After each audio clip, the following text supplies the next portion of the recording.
Some of the inherent risks that you have with accounts receivable is potentially companies have gone out and gotten loans and they've used their receivables as collateral for those loans. So those are disclosures that might need to be made. They also could have such old receivables that they're really not receivables. They've turned out to be loans to customers, and they should be reflected that way as notes receivables, not accounts receivables. You could also have specific events that occur, such as you've sold the product, but the customer isn't going to pay until you install it. So until that installation happens, that receivable is not going to get collected. Similarly, if we've shipped out product and said it's accounts receivable, then we find out that it's actually consignment. The customer isn't going to pay you until they sell the product. That needs to be identified. You know, again, through the aging trial balance of receivables, you'll find out if there's old amounts that really look to be uncollectible. Has that been recorded correctly in the allowance for doubtful accounts? And then orders are accepted from customers with poor credit, but the allowance of doubtful accounts is not increased accordingly. So that process of credit limits, credit evaluation, is that being factored into the whole process? The auditor needs to be aware of all these inherent risks. Okay, now we reach the fraud portion of our program.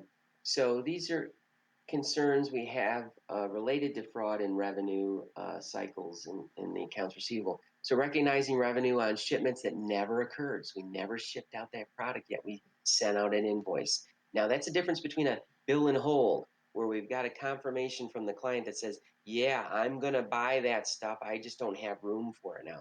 That's different than shipments that never actually occurred.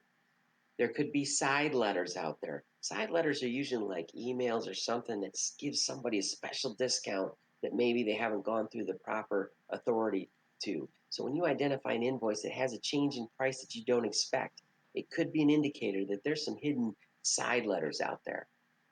Again, we talked about this in the last slide, consignment sales recorded as final sales. That's a problem.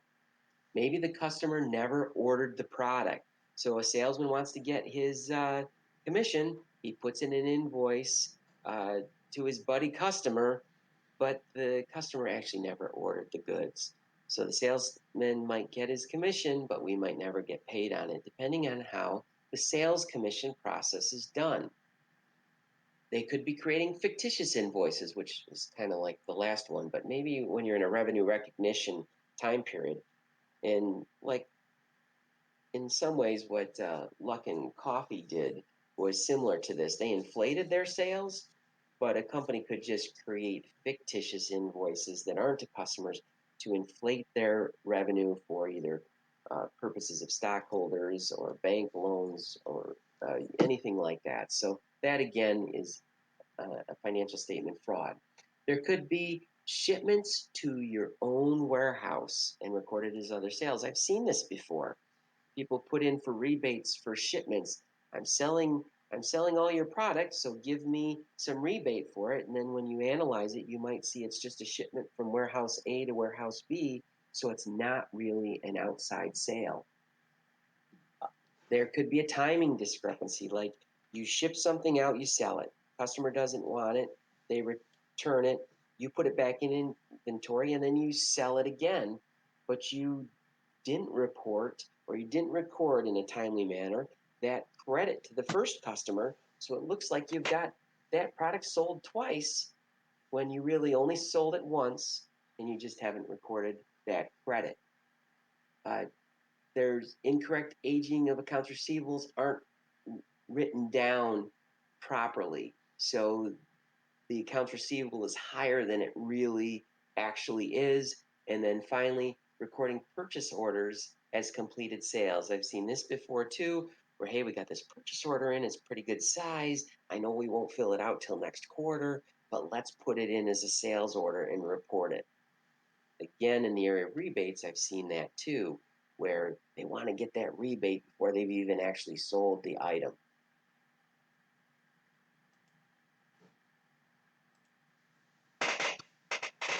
And just a clarification on a couple of individual fraud schemes related to accounts receivables or sales is lapping. Lapping is when someone's in charge of matching the payments that come in from customers against their subsidiary ledger accounts receivable accounts. So that check came in from Euro Toys, we matched it to Euro's accounts receivable.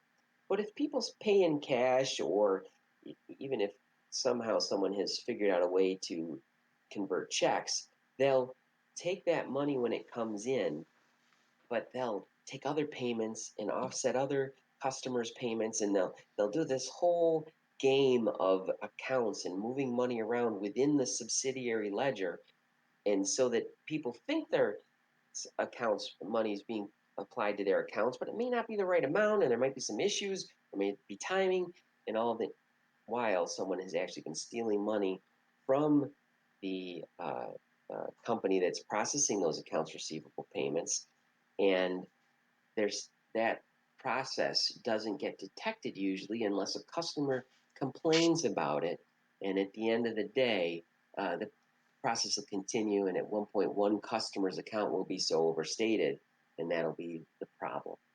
Skimming relates to taking that money before it actually gets into the accounting system.